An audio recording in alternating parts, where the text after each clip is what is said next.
안녕하세요. 오늘도 서연살롱을 찾아주셔서 감사합니다. 저는 분당에 사는 30대 중반의 여성이에요. 제가 사연을 보내게 될 거라고는 생각도 못 해봤는데요. 사연을 들으면서 저와 비슷한 경험을 하신 분들이 있다는 걸 알고 이렇게 용기를 내게 되었어요. 저는 상견례를 앞두고 결혼을 취소한 일이 있었어요. 당시에는 너무 열받고 기가 막혔지만 이제는 이렇게 다른 분들에게 제 이야기를 들려드릴 만큼 마음이 진정되기는 했네요. 속상하고 다시는 하고 싶지 않은 경험이었지만 마지막에 한 방 먹여줄 수 있어서 속 시원했던 이야기를 지금부터 시작할게요.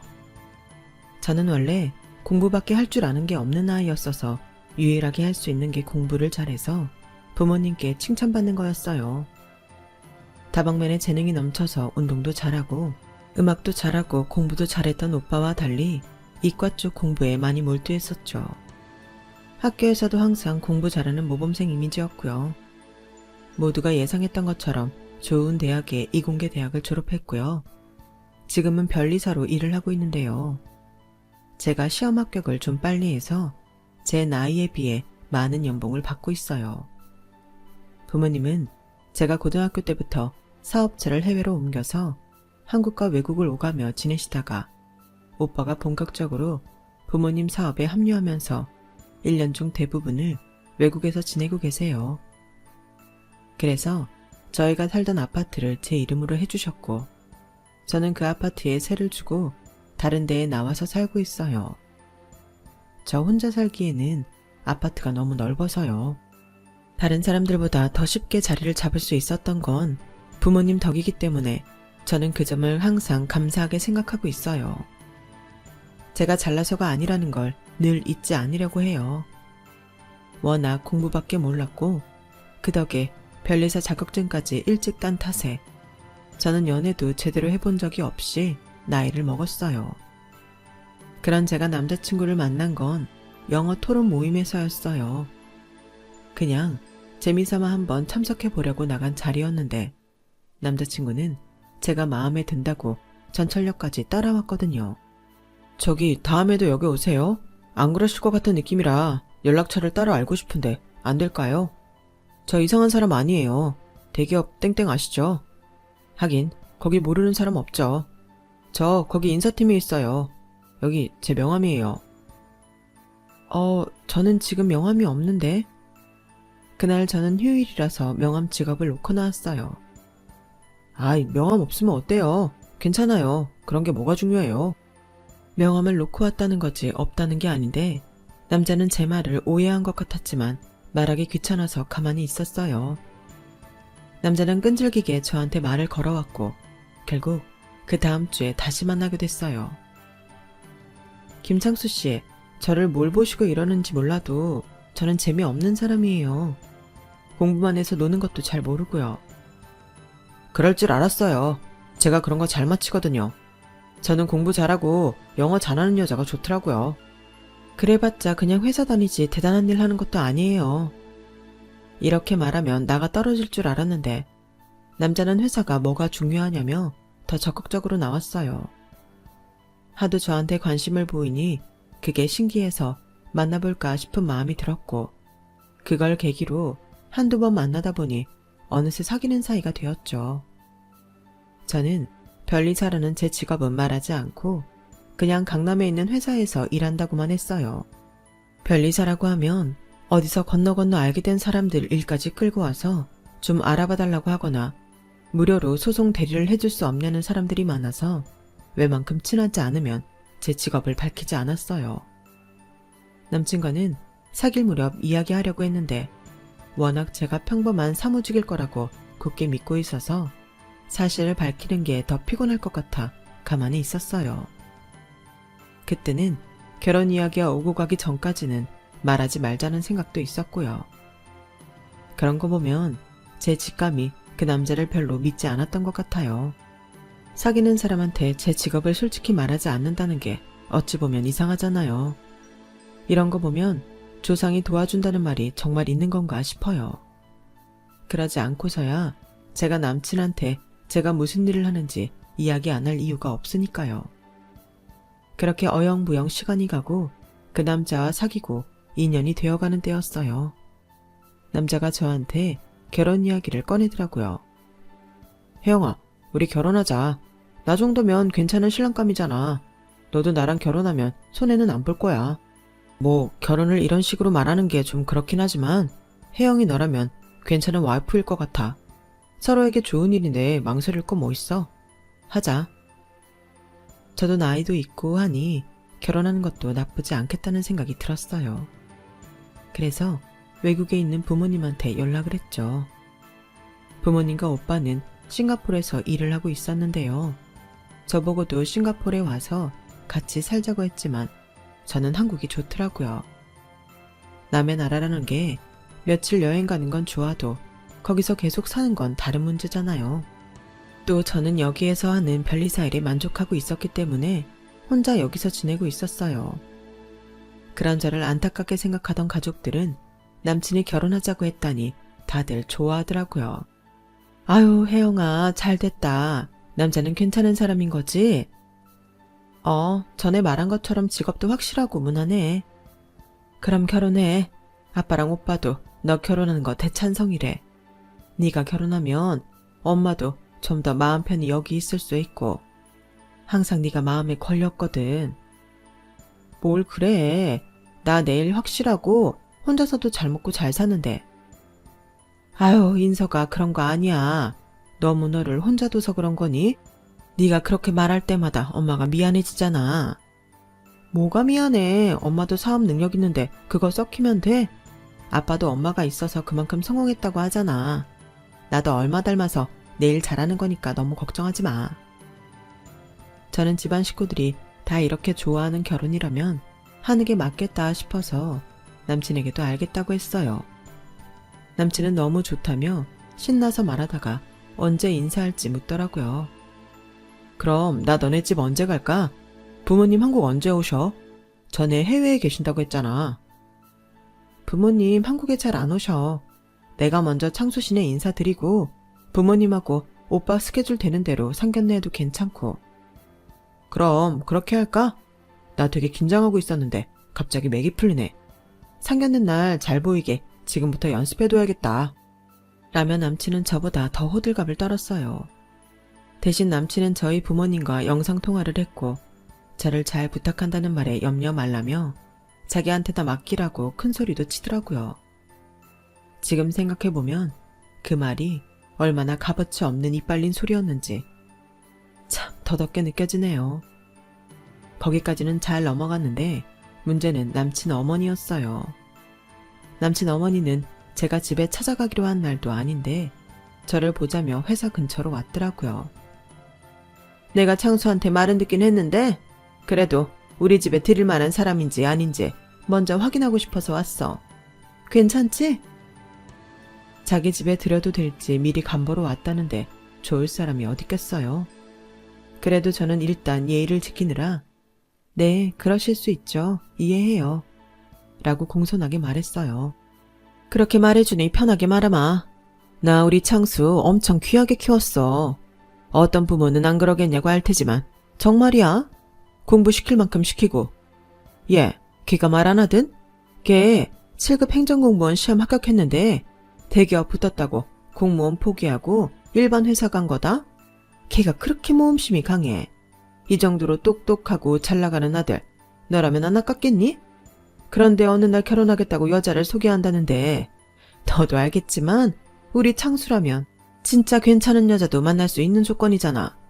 창수 회사에서도 인정받고 상사들한테도 좋은 소리만 듣는 애야. 그런데 데려온다는 여자가 그냥 사무직이라고 하니 솔직히 속상하다. 무슨 말씀이신지 알 것 같아요. 근데 저도 창수씨 못지않게 부모님한테 기대 많이 받고 컸다고 말씀드리고 싶네요.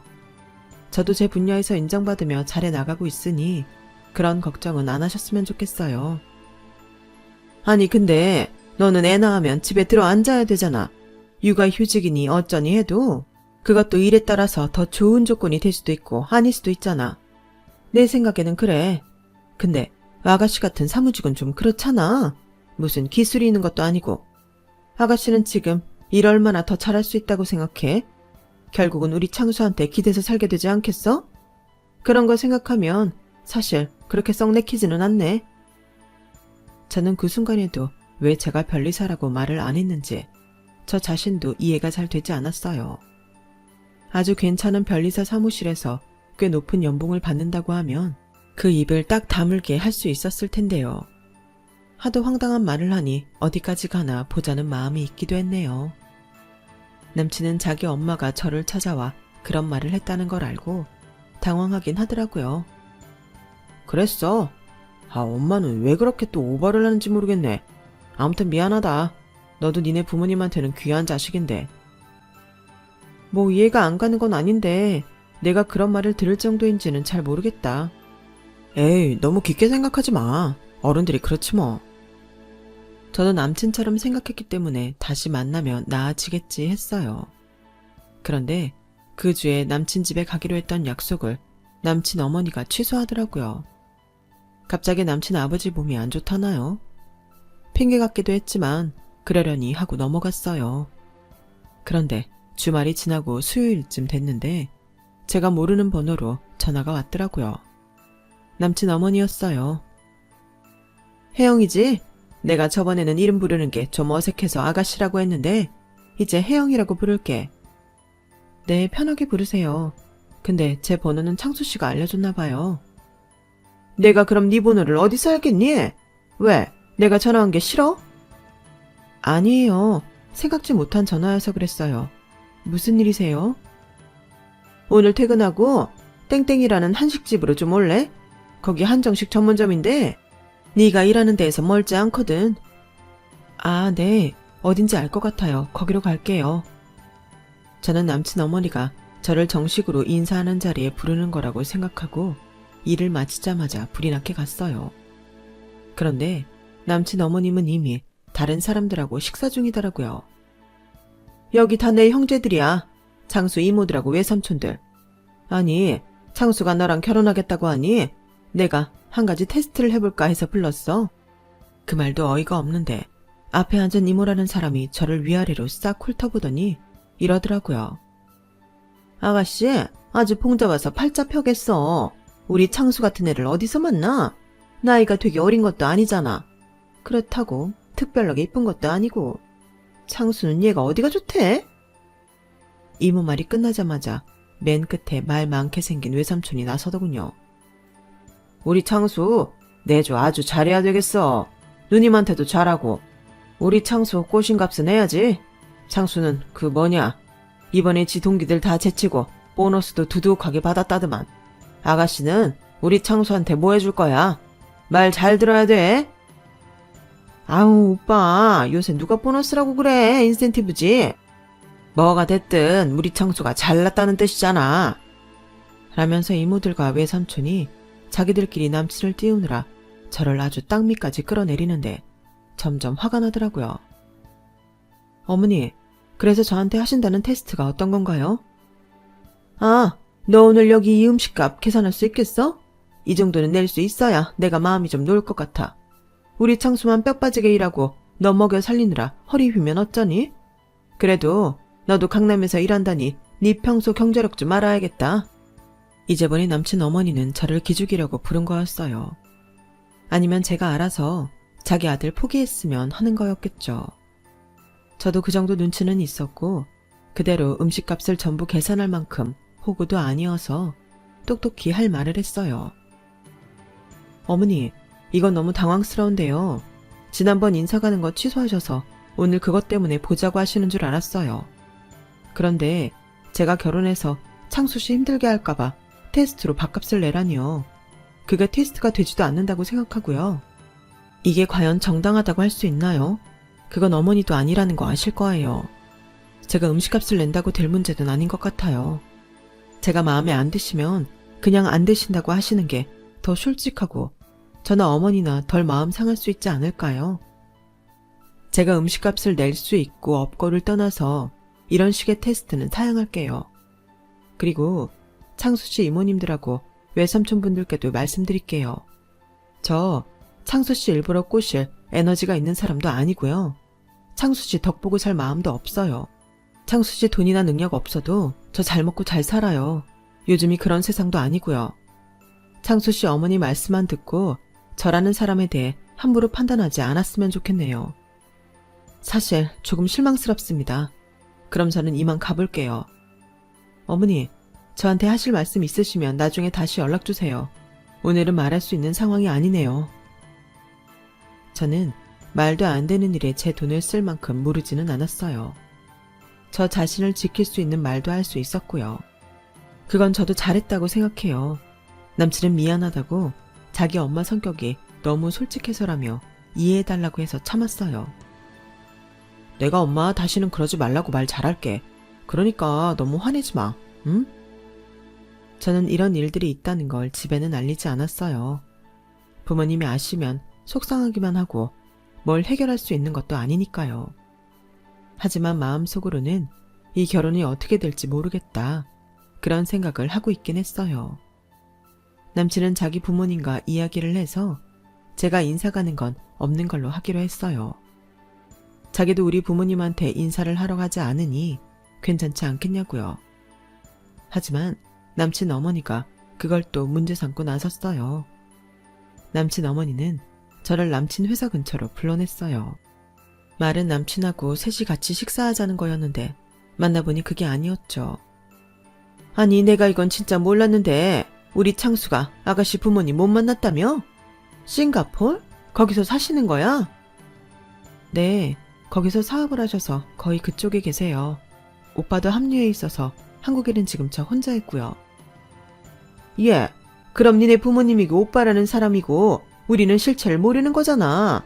그걸 우리가 어떻게 믿어야 돼? 상견례 날짜 잡히면 그때는 꼭 온다고 하셨어요. 오빠도요. 지금 중요한 일이 있어서 자주 왔다 갔다 하기 어려운 점이 있으니 양해해 주시면 좋겠어요. 참, 니네 부모님도 부모님이다.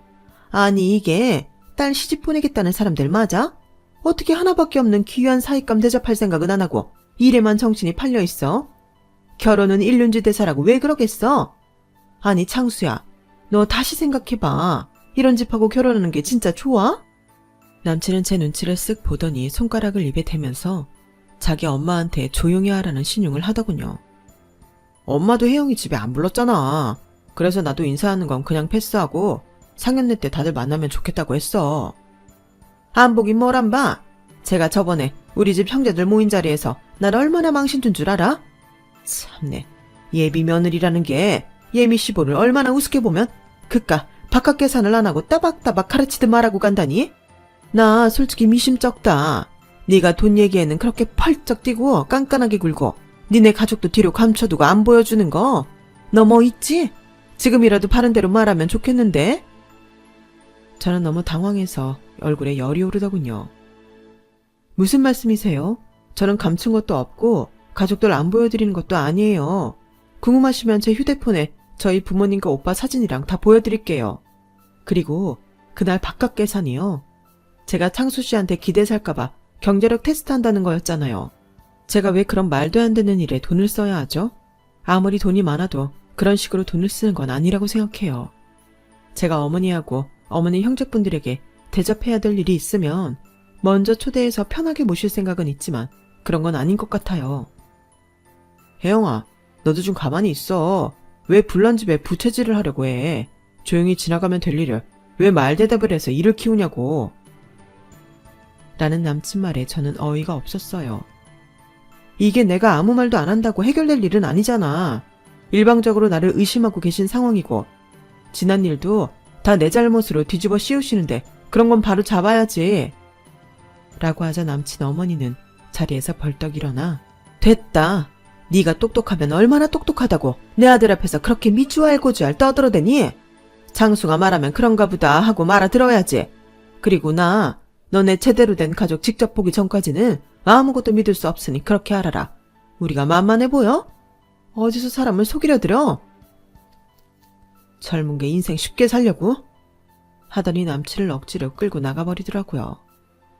저는 두 사람이 간 후 일도 손에 안 잡히고 머릿속이 어지러워 반차를 내고 지금까지 있었던 일을 차근차근 정리했어요.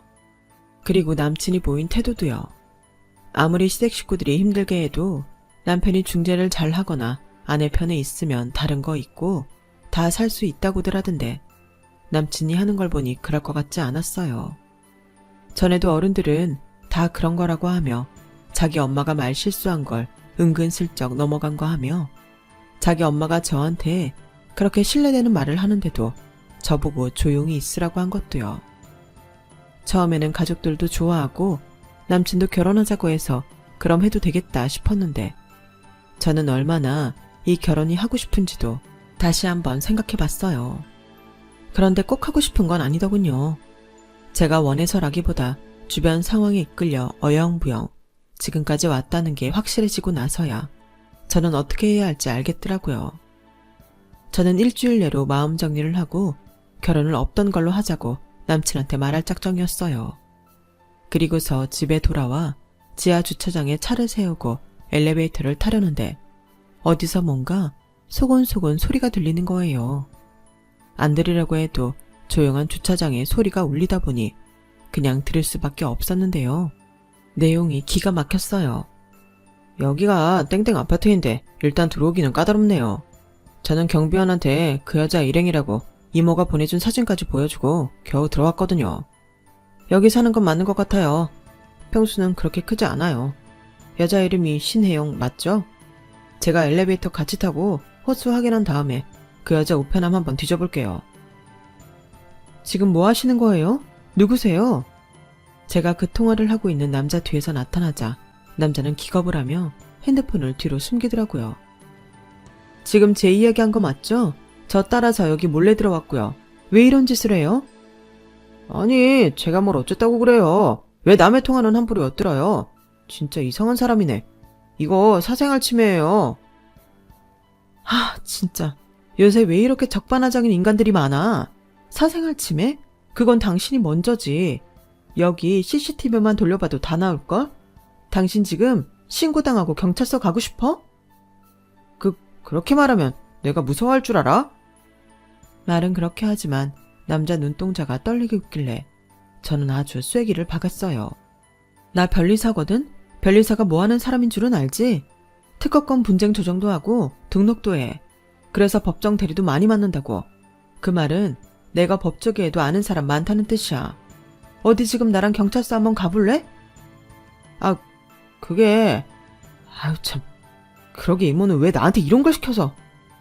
남자는 울상이 돼서 저한테 술술 다 불더군요. 자기 이모가 아들하고 결혼할 여자 뒷조사를 해달랬다나요. 바로 남친 어머니였어요. 자기가 백수인데 이것만 잘해주면 몇 달 일 안 해도 될 만큼 돈을 두둑하게 주겠다며 부탁했다는 거였어요. 아니, 여자가 신원도 확실하지 않은 것 같고 집안 식구들이 다 해외에 있다는 둥 말도 안 되는 소리를 한다고 쫓아다니면서 뒤를 캐달라고 하잖아요. 마침 전 돈이 필요하고 근데 첫날부터 들켜버렸으니 원. 에휴. 이 남자도 그렇고 남친 집안은 어쩐지 사람들이 다 정상이 아니라는 생각이 들었어요. 어쩌면 남친도 자기 본 모습을 저한테 숨기는 건 아닐지 그런 의심도 처음 하게 됐고요. 저는 남자한테 제안을 하나 했어요. 알았어요. 오늘 일 일단 어머니한테는 말씀드리지 마세요.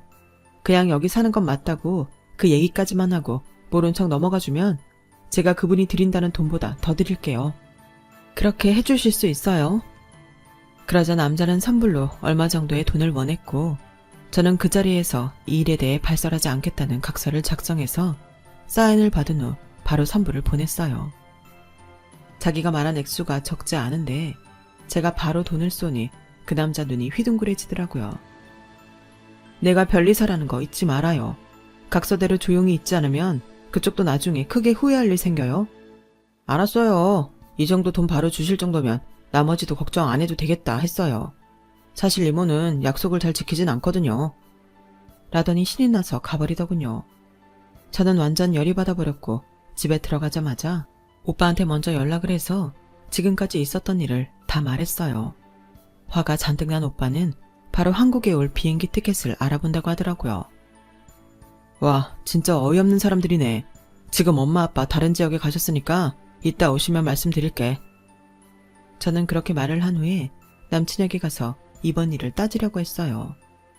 그래도 남친한테는 자기 엄마가 어떤 사람인지 알게 해줘야겠다고 생각했거든요. 남친에게 전화를 했더니 아직 밖이라길래 제가 먼저 집에 들어가 있겠다고 했어요. 남친 현관문 비밀번호는 알고 있었거든요. 마음이 급해 서두르다 보니 원래 약속한 시간보다 30분은 먼저 도착했어요. 무심코 오피스텔을 들어가려다 뒤쪽을 봤는데 남친이 오피스텔 건물 뒤쪽에 편의점 파라솔에 앉아서 스피커폰으로 해놓고 자기 엄마와 전화통화를 하고 있더라고요. 남친은 양손으로 맥주랑 안주를 먹느라 정신이 없었어요. 남친 어머니와 남친의 대화는 정말 경악 그 자체였어요. 내가 지금 경호한테 단단히 걔 감시하라고 했으니까 조금만 기다려봐라. 그럼 정체가 나오겠지. 아니, 뭐 엄마 마음은 알겠는데 이렇게까지 하면 혜영이 걔도 기분 나쁠 거 아니야. 지금 걔 기분이 중요하니? 네가 어떤 사람하고 결혼할지가 달렸는데 기분 같은 건 나중에 생각해도 돼. 혜영이가 거짓말할 애로는 안 보이는데 걔네 부모님 진짜 사업하시는 것 같아. 너 그러다가 꽃뱀한테 걸린 거면 어쩌려고 그래. 네가 어떤 앤데 어디서 굴러먹은지도 모르는 애랑 덥석 결혼을 한다고 그러는 거야. 더 잘 알아봤어야지. 나도 아무 생각 없이 그런 거 아니야. 걔 정도면 성격 무난하고 부모가 사업도 하니 나도 덕볼 수 있잖아. 네가 덕을 볼지 사기를 당할지 모를 일이다. 너는 지금도 여자 소개시켜준다는 사람 널렸어. 그럼 혜영이보다 더 괜찮은 여자를 소개시켜 주든지. 그래야 나도 마음 편히 이 관계를 어떻게 해보지. 걔네 부모님에 대해서도 더 따져볼 수도 있고. 그게 아니니까 나도 어정쩡할 수밖에 없잖아. 솔직히 혜영이처럼 만만한 여자 만나기 쉽지 않다고. 알았어.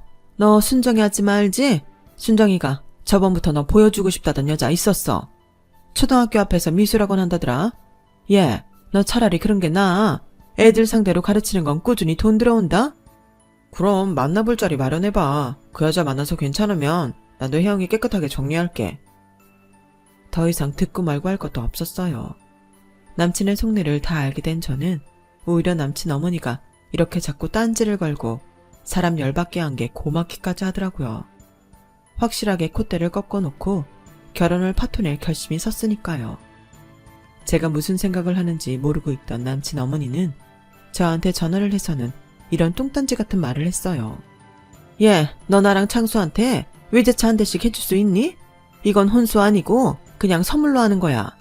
네가 혼수랑 외제차 2대 할 수 있다고 하면 니네 부모님 사업하는 거랑 네가 창수 등골 빼먹지 않고 살 수 있다는 거 믿어주마.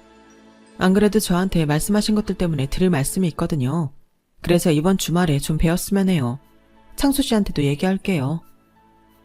그렇게 주말에 약속을 잡아놓고 저는 오빠와 부모님 입국을 기다렸어요.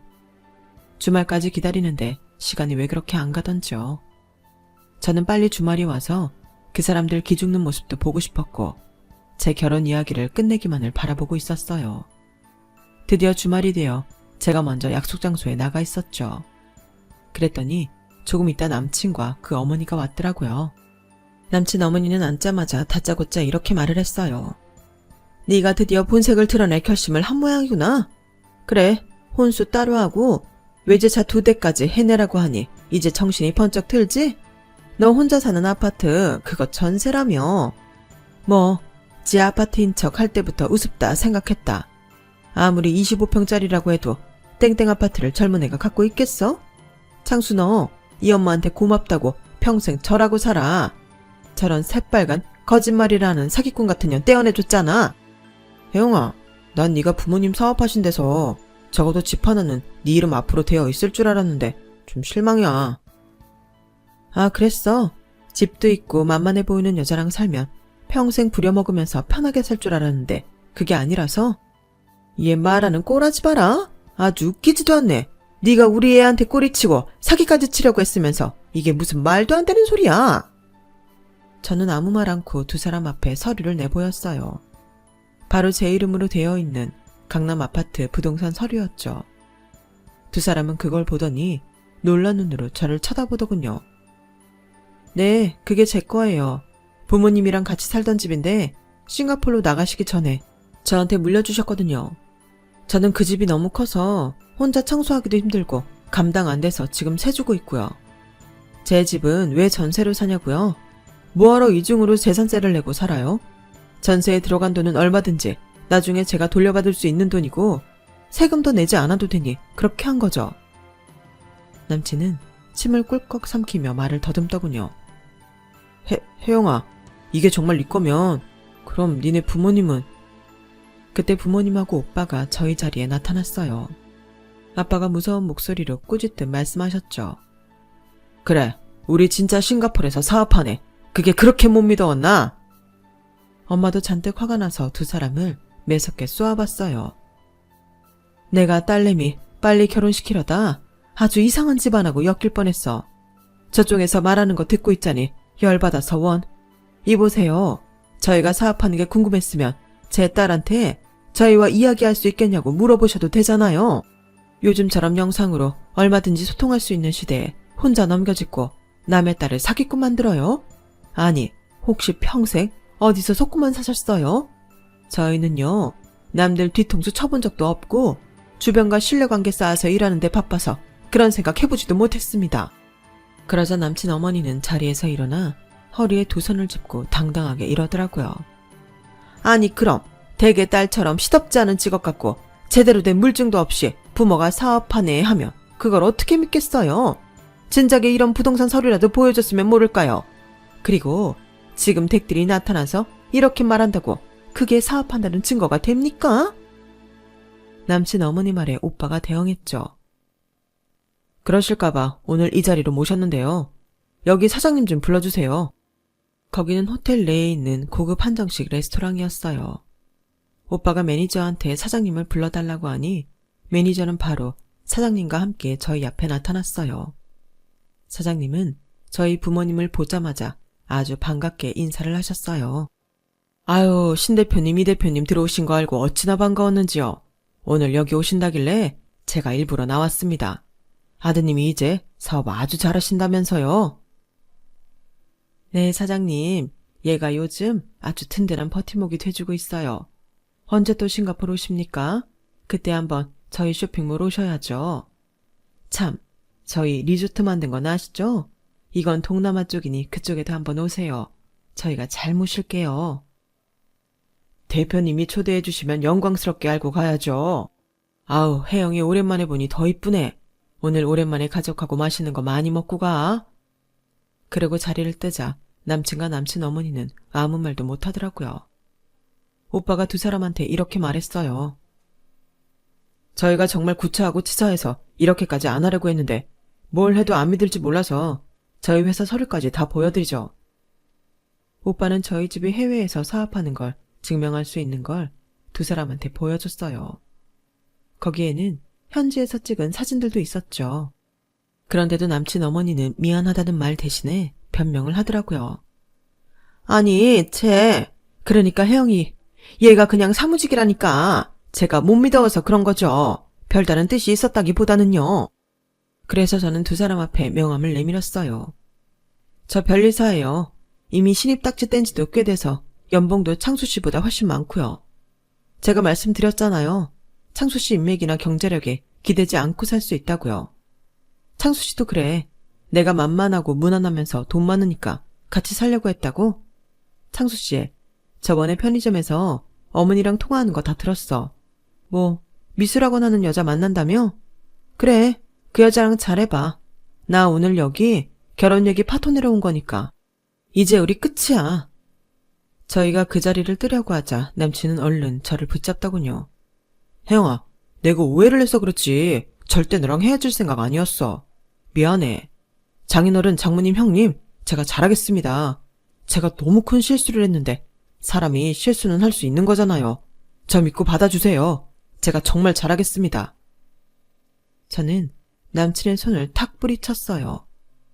됐거든? 닥쳐. 누가 장모고 장인어른이고 형님이야. 네가 어떤 인간인지 볼 거 다 봤는데 뭘 잘해? 네가 하는 말은 콩으로 매주를 쓴데도 안 믿어. 애초에 너처럼 지 맘대로 넘겨짚고 함부로 판단하는 인간 만나지도 말았어야 하는 건데 넌 내 인생의 흑역사야. 그러자 남친 어머니는 저희 엄마 손을 붙잡고 난리더군요.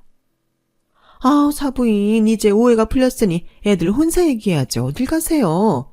저도 귀하게 키운 아들인지라 혹시라도 잘못된 사람 만날까 걱정해서 그랬던 거예요. 그 정도는 이해해 주셔야죠. 그래서 친척한테 내 딸 뒷조사시키고 말도 안 되는 소리에 애 마음에 상처 주고 그럽니까? 그렇게 같은 부모로서 용납될 거라고 생각하시나요? 아드님이 그쪽을 똑 닮았네요. 지멋대로 생각하고 지멋대로 판단하고 어디 그쪽하고 똑같은 며느리 얻어서 잘 살아보세요. 저희는 볼 일 없습니다. 아빠도 거기에 쐐기를 박으셨어요. 김창수라고 했나? 내가 자네 회사 윗분들 중에 아는 사람 몇 명 없을 것 같아. 자네 다시 내 딸 귀찮게 하면 내 가만히 안 있을 거야. 어머니도 똑똑히 들으세요. 한 번만 더 남의 집 자식들한테 함부로 하면 그 벌 다 받으실 겁니다. 남친 어머님은 자기가 친척을 저한테 붙였다는 것까지 저희가 다 알고 있다는 걸 깨닫고는 그 자리에 털썩 주저앉더군요. 모든 게 다 끝났다고 생각했는지 울음을 터뜨리더라고요. 남친은 열받는 표정으로 자기 엄마한테 화를 냈고요. 엄마, 좀 적당히 하지. 이게 뭐야. 아무려면 내가 그렇게까지 사람을 못 알아보겠어. 아, 진짜 이게 뭐냐고. 다 된 밥에 재를 뿌리고. 아까워서 어째. 변리사에 외국 사업에 그거 다 내가 갖는 건데 강남 아파트는 어떡해. 세상에, 저희 집 사업과 제 직업 그리고 제 아파트까지 전부 자기 몫이 됐을 거라고 생각한다니 어떻게 그렇죠? 다른 건 그렇다 치고 제 직업까지 자기 걸로 생각한다는 게 저는 너무너무 소름이 끼쳤어요. 그 후 남친은 저를 찾아왔다가 만나지도 못하고 차단당하자 별 방법을 다 동원해서 전화를 했었죠. 제가 자기 전화 차단을 해버리니 지인들 핸드폰으로요. 그러다 변호사한테서 연락 한번 가니 더는 전화하지 않더군요. 찾아오지도 않았고요. 알고 보니 회사에서도 일 못한다고 거의 왕따 수준이라고 하더라고요. 남친 어머니는 한동안 어리 빠져 있다가 저보다 더 괜찮은 여자 자기 아들 소개시켜준다며 선자리를 알아봤다는데 어떻게 그쪽 동네에 저한테 했던 짓이 속니 쫙 나서 아무도 상대해주지 않는다고 들었어요. 그게 벌써 몇 년 됐네요. 시간이 참 빨라요. 저는 아직도 싱글이지만 그래도 더 여유를 가지고 저와 잘 맞는 좋은 사람을 알아볼 수 있는 눈을 키우려고 노력 중이에요. 부모님도 무조건 저 결혼하라고만 하지 않겠다고 하셨고요. 제 이야기가 좀 길진 않았나 모르겠네요. 들어주신 분들 모두 행복하시고 건강하게 지내시길 바랄게요.